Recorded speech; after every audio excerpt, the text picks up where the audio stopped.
Bill Schaefer said that we were the fetid scum on the placid surface of Edenic America.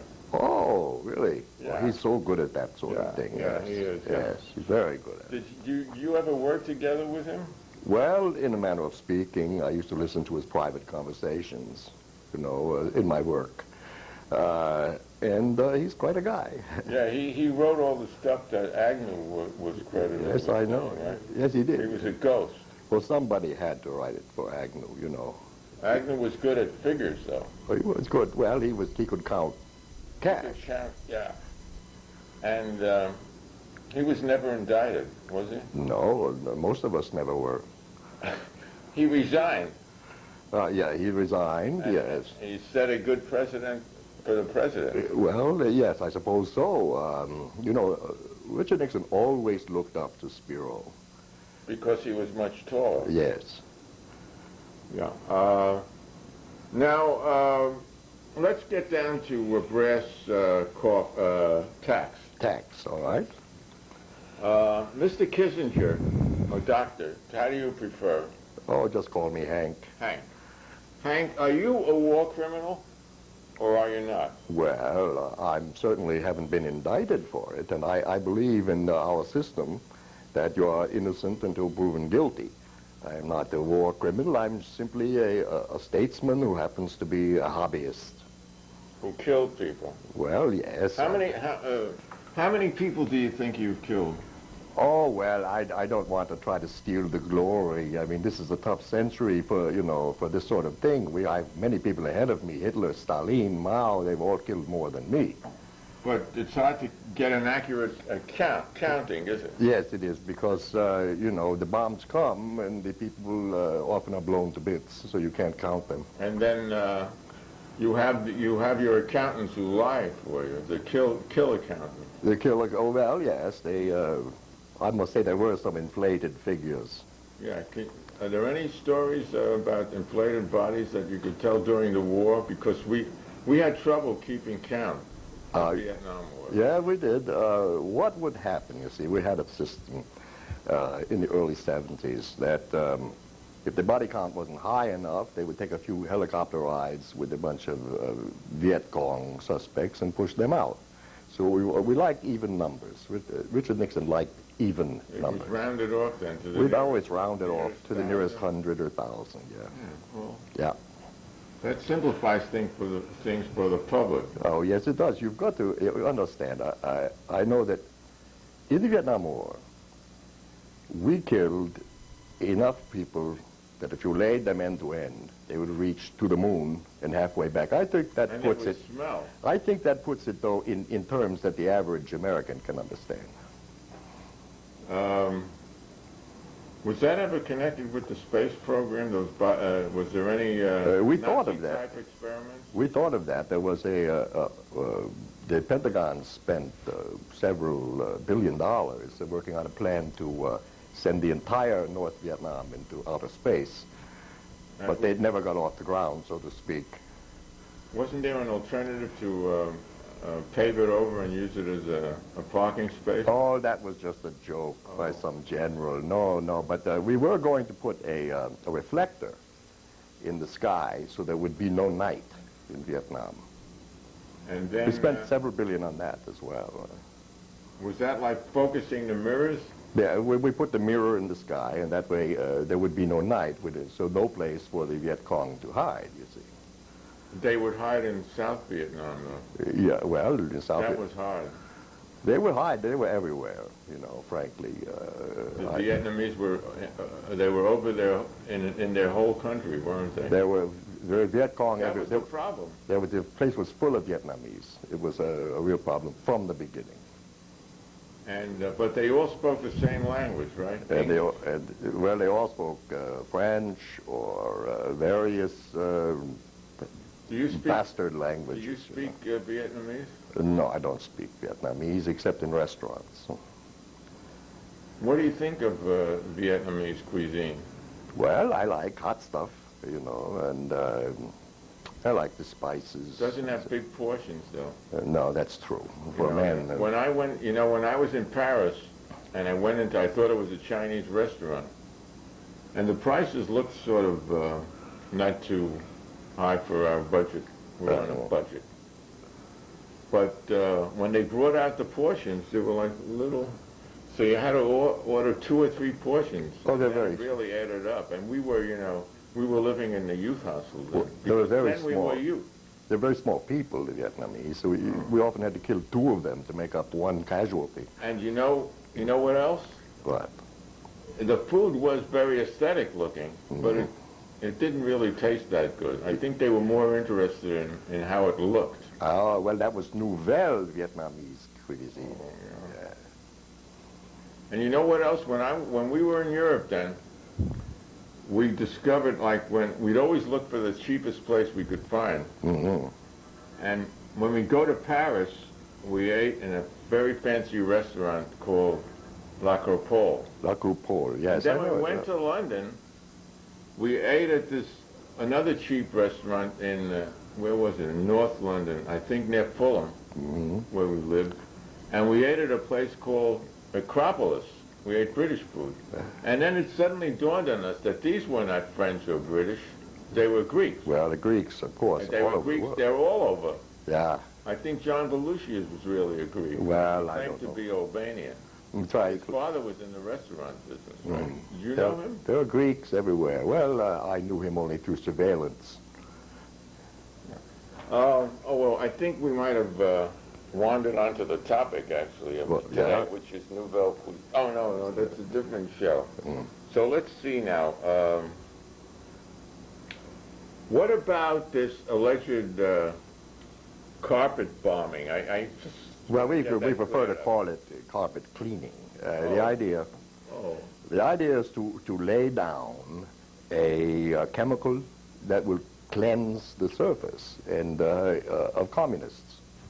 And we tried it. It worked sometime. It didn't work other times. Sometimes we caught free market people. Sometimes it would pick up a few Republicans even, I think during Christmas it probably worked because everyone was crowded together doing their shopping. Yeah, that was good. And, we had planned until we were shot down, so to speak, to drop, after the bombing, we were going to drop toys. Well, that the Marines had collected, right? Yeah. Did you read about that so-called scandal about the so-called Marines who collected so-called toys for so-called children recently, and no toys were distributed? Oh, really? That's too bad, but, it is a free enterprise system. Yeah, it's sort of, they really let me down. I thought they were good American killers, and here they are just... Well, who knows? Maybe they'll kill someone with the toys. You never know. Yeah, well, toys can be dangerous. Yeah. Are you against toy regulation or for it? Safety regulation? I think it all depends on the way, from a global point of view. If you look at the global economy, you don't want to regulate toys unless it can be proven that by regulating them, they become a stronger part of the market system. And so, in geopolitics, everything is relative. And you can't pick your relatives. Yeah, you can't pick your relatives. What about toys for adults or boys? Like, did you ever think of, boys have little guns and the big boys have those, like the bigger guns, like on the... Well, you see, as Freud showed us, that this is, of course, the penis. You see, Mao Zedong, a personal friend of mine, he said that power flows from the barrel of a gun. I disagree. I think power flows from the front end of a penis. No matter how small it is, I think that's the sizeism is a side issue. Do you think the cunis is an aphrodisiac? The cunis? The female genitalia? Yeah, the pudenda. Well, it depends on the female, I suppose, and it depends on the pudenda. I like the Rosanna Pudenda, that Italian actress. She was very good. You have an accent, Yes, I know. You know that? Yes, You're not one of those guys who says, gee, everyone has an accent, Well, now my wife points it out from time to time, but I think I've been told that it's charming. I've been told that it adds a certain authority, you know, because people feel that a German accent is coming from someone in authority. You know, you've heard, of course, the rumors that, well, two questions about your accent. One, the analysts also say, I think these are the Freudians, they have accents too, right? Well, some of them, yes. Do you think, I think maybe everyone has an accent. That could be. Accidents too. They say that both people who move to a new culture and speak a new language and keeps, this is a two-part question. The first part is they say that people who keep their accents are very stubborn. And the second part of the question is they say that you are a Nazi, former party and member of the Nazi party, who came here and disguised yourself as a Jew, went to Harvard, and got your authority to kill under false pretenses. Well, it's not true. I got my authority to kill on the up and up. And this idea of my becoming a Jew at that stage is ridiculous. I wouldn't have had the operation at that age. That's... Would you care to show... Well, do you want to see me without the foreskin? Yeah. Oh, well, no, I'm not going to show that. Yeah, I suspect that you're going to leave yourself open to a libel suit. I'd be glad to show it to you privately. You're liable to leave yourself open to a libel suit. Well, That would be redundant. Tuli, after the show, perhaps we could go right. somewhere and I'll we'll show you. take that up later. I'm going to show you now that we're getting back to Harvard, Harvard looms large in your life, right? You're Oh, a yes, student Harvard. there, and, are you still a professor there? I'm an adjunct professor. Or you're not making as much money then? No, not there. No, I make money You elsewhere. make residuals from the war? Yeah, some, yes. Checks keep coming. They get smaller all the time, but... And from the defense contractors? The defense contractors, of course, those checks keep coming. Was that too. legal? Legal? I'm a geopolitician. I can't say that. It's up for the lawyers. Did you know any of these Harvard graduates? Cotton Mather? I never knew him. Did you learn about these alumni in I never knew him. I know who he was. John Adams John Adams, of and the course. Alien and Sedition Acts? What do you think about those acts? The Alien and Sedition Acts? Well, such things are necessary from time to time. In a democracy, it is sometimes necessary to suspend democracy. And to repress the press? Yes. Like, you wouldn't want to suppress a program like this, which is enlightening. It's not the audience, necessary, right? Tuli. I mean, if I may be brutally frank, Yeah. it's not necessary at all. Because, Well, I resemble that remark. well, that is simply that the truth has no place in the marketplace. Rutherford B. Hayes, these are all Harvard graduates. Yes, I remember. You remember how he stole the presidency? Yes, he did. There was a murder involved. In Yeah, fact, yeah. and they sent the troops into South Carolina. They were going to William Hearst and Teddy Roosevelt. They took Cuba. J.P. Morgan was a World War I profiteer. Talcott Parsons was a Nazi sponsor. Now, to get to your era, John F. Kennedy. You remember him? He established the Green Berets. Well, he was what do you think of the Green Berets? Well, he was always very fashion conscious, and I thought it was a good idea. They're cute. And Nathan Pussy. Remember the Battle of Pusey. Oh, excuse me. Remember the Battle of University Hall? Oh, yes. During the war. During the war. Where Vietnam War, where the proletarian police of 6 neighborhood towns got to beat up the rich Harvard kids. Oh, yes, I remember it very well. The FBI people who brought this on received commendations. And you're down here, too, in this honor roll. Yeah, well, it's a good role. You'll always be associated with Vietnam. Yes, no doubt. That's too bad. I should be associated with the whole sweep of human history. And Cap Weinberger, who was Mailer's proctor, I think, Proctologist, I think. What house? Not at Elliott House. At, Well, Cap Weinberger. Cappy is a nice man and all that, but I think he's highly overrated. all he gets is Grenada. Vietnam, I think, was more important. Grenada. And Elliott Abrams, they were all at Adams' house. That's right. Right. Well, Elliott Abrams, you know, he's too insistent to be a good liar. What about? Did you know that the endowment of Harvard is $5 billion? That's twice as much as any other university. Yes, I knew that. But do you know that for that money you could buy 5 stealth bombers? Well, I don't know what you would do with them. Bomb Yale? I don't know. Why would we have stealth bombers when we could have Harvard instead? Oh, I'm surprised to hear you say that. I thought. Well, I like stealth bombers. Don't get me wrong. Yeah. It's. But you don't think they're needed now? What if there are 4 wars at the same time? What would you do? What would I do if there were 4 wars at the same time? Well, it would all depend on the circumstances, Tuli. It depends on who we're fighting. If we're fighting 4 countries the size of Grenada, I would say, well, that's very easy. If we're fighting 4 countries the size of Russia, I don't think there are 4 countries the size of Russia, but there could be at any minute because global... Canada and Brazil would be the size of Russia. So if we were fighting Canada, Brazil, and Siberia. Russia, and Siberia, let's say there's 4, well, what I would do is negotiate. Oh, yeah, that With makes... a bomb. That's what I'm good at.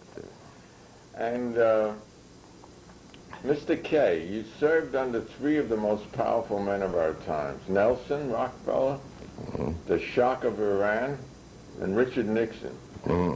Yeah? How would you compare the buttocks of those gentlemen as to taste and texture? Well, I don't want to draw invidious comparisons. You know, the Shah Reza had the prominent plateau derriere of the Middle East and so on. But, you know, it's something. I will say this, though, Tuli. I think Richard Nixon and I were as close as 2 men can be in this culture. But any man who lives almost entirely on cottage cheese makes things very difficult for his subordinates. Didn't he, like, have cottage cheese with pineapple? Or cottage Well, cheese yes, with the fruit made it garnish? worse. Yes. He never had cottage cheese and garlic, did he? Oh, no, he's from Southern California. Okay. In your book, you described dating Angie Dickinson, but you left out the time you put your foot up her dress in a nightclub and played with her, you know, her bad thing. Oh, well, I didn't describe it because it didn't happen. Oh, come on. We all know. Didn't you read the article on Hustler about that? Oh, well, I the Hustler, and all that. But, you know. It didn't happen. So you're not, it's the press is sort of overplaying that part of your... Well, as I have said and been quoted, anatomy. I said I've been quoted many times that power is the ultimate aphrodisiac. And it certainly gets me stiff as a rock. But if I didn't do that with Angie Dickinson, but I had a lot of fun with Cambodia. Oh, man. According to Haldeman's book, Dick Nixon was sort of an anti-Semite of the type, maybe. But I mean, that's sort of natural. Every American has it. Yes, I mean, and you really are Jewish, though, right? in a manner of speaking, yes. Do you know? Your book has been reviewed, and Haldeman's book is out. Here's another book question. I mean, related. You know, Nixon, when he, in his book called 1999, he said he wanted to get it all down before he's too old and too arthritic. Yeah. Do you remember this song that he? Oh yes, I remember. You know, he used to sing to me. You know. Yeah. He used to Did sing. he have a good voice? He used to sing, what's it all about, Henry? Is it just for the moment we live? You know, he would do that. He liked to fool around. Could you sing it? Actually, I'm doing this on my album. Oh, yeah? Yeah, I What's have the a seat. title? This title is The Blues Ain't Nothing But a Statesman Feeling Bad. And I'm going to try to crossover. You know, I want to be like Ruben Blades, crossover and do all of it. And be a president and a singer. Yeah. Do you have any presidential longings? Well... Wait a while. You were born... I was born elsewhere, and so... I mean, you were born as a German. I was born as a German, yeah. And... maybe we could have a constitutional amendment. That's possible. I've discussed this at the highest levels. Well, oh, yes, I remember to look forward to. You're still a young man. Yeah, well, comparatively speaking. And now the book is near, and so I face the final critic. This is Nixon's song, right? Yeah. My friend, I'll say it clear. Stamp out my case, for I'm too arthritic. I've crippled lives that were full, mind each and every byway, and more, much more than this, I bombed them my way. KIAs, we had a few, but then again, too few to mention. I killed whom I had to kill. I drafted kids without exemption, except, of course, white middle-class college students. I planned each foolish course, each crazy step along that highway, and much, much more than this, I killed them my way. I fucked them, they shrieked and died. I've had my fill share of abusing, and now as groans subside, I find it all, oh, so amusing to think I did all that, and may I say, not in a shy way. Oh, no, not me. I killed 'em my way. You know, that Nixon had a lot of hidden talents. He was sort of shy, but he was sort of shy. But when he let go, he really... when he let go, he could really... Blast them, yeah. You should hear him sing the blues. In the last few minutes left, Henry, let's bring things up to date. What is your opinion of Bill Clinton's foreign policy, and what would you do if you were in the Patriot seat? Well, you know, the foreign policy, I don't call it a foreign policy at all. You know, it's simply another example of amateurism. He does not understand. He's never read Metternich. And I mean, a man who's not read Metternich, how can you, and not studied Bismarck, how can you know how to make a nation-state strong? He doesn't know.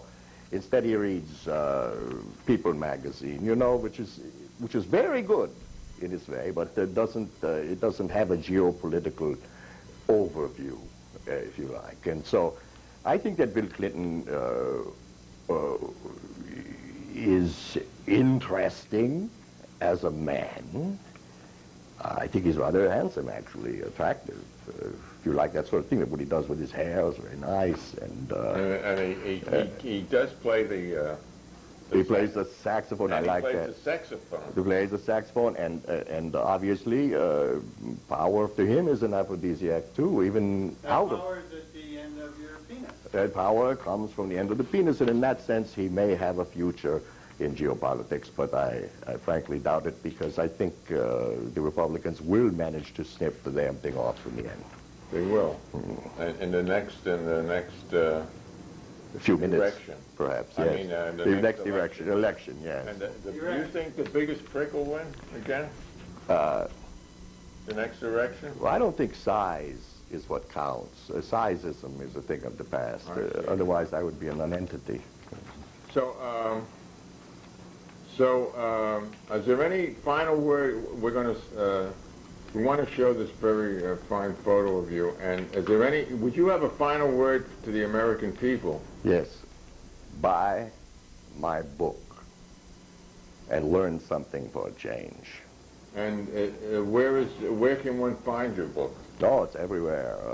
In fact, after the show, perhaps, at the end, we could have a signing, or we could put a number on a screen. Signing. It's a 1-800 number of Henry Kissinger's greatest hits. And this has been This has been Garry Goodrow and Tuli, what's his name? And we hope... Hi, President Clinton. Compton? Yeah. If you can sneak in, I don't think there are guards there. Okay. Sneak in through the back. I forgot to call Ticketmaster.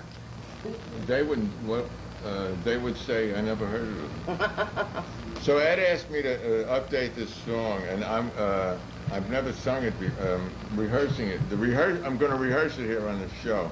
Let's take this down. Rehearsals are always more interesting than the performances, don't you think? So let's see what This is all organic, so we'll This is the do newest organic. Nothing. Oh, It's an nothing? old song, yeah. Oh, I love nothing. Monday, nothing, and Tuesday, nothing. Mercredi, jueves, nada. Friday for a change, a garnish, kiggle, Shabbos, reverently nothing. And Roosevelt fake, nothing. Truman Ruddy, nothing. Eisenhower dopey, nothing. Johnson, Nixon, humongous pricks, and Reagan, the war star, nothing. And Karl Marx, nothing. Trotsky, nothing. Bakunin, Kropotkin, nutkin. John Stuart Mill, nil, nil. Yeltsin, less than nothing. Idiotics, nothing. Semiotics, nothing. Wittgenstein and Russell, nothing. John Paul Sartre, dead old father. Is Heisenberg or is he not? Nothing. Da Vinci, nothing. Stravinsky, nothing. Monet and Manet, monotony. Minimalism is abysmalism. And John Cage's. And Jesus Christ, nothing. But Kochba, nothing. Muhammad and Krishna, nothing. Buddha, nada, Quaalude, dada. Even John Lennon, I was nothing. And Woodstock, nothing. MTV, nothing. Hollywood, PBS, nothing. Giants of literature, giants of nothing. Literate and schmitterate, nothings. Bushy, bloody, nothing. With H tushies, nothing. Arafat, Rabin, Abel, Habalin. War on poverty, now a war on the poor. And Rinton, Clinton's handsome, nothing. The marriage is nothing, ain't divorce something. Well, having kids is nothing. They all grow up and leave you anyway. Lost sons and daughters of nothing. Now the audience joins in and sings their own version of nothing. And they moan and groan. Let's see them moan. TV, nothing. Woodstock, nothing. Woodstock, very nothing. Even the Bugs Woodstock, a little more nothing. Don't come, it's too crowded, nothing. What? That's all there is? Okay. I hope we have time for some of Lanny Kenfield's garden report. What do you think? Can we go to that, Mr. Corey? I think we're going to that now.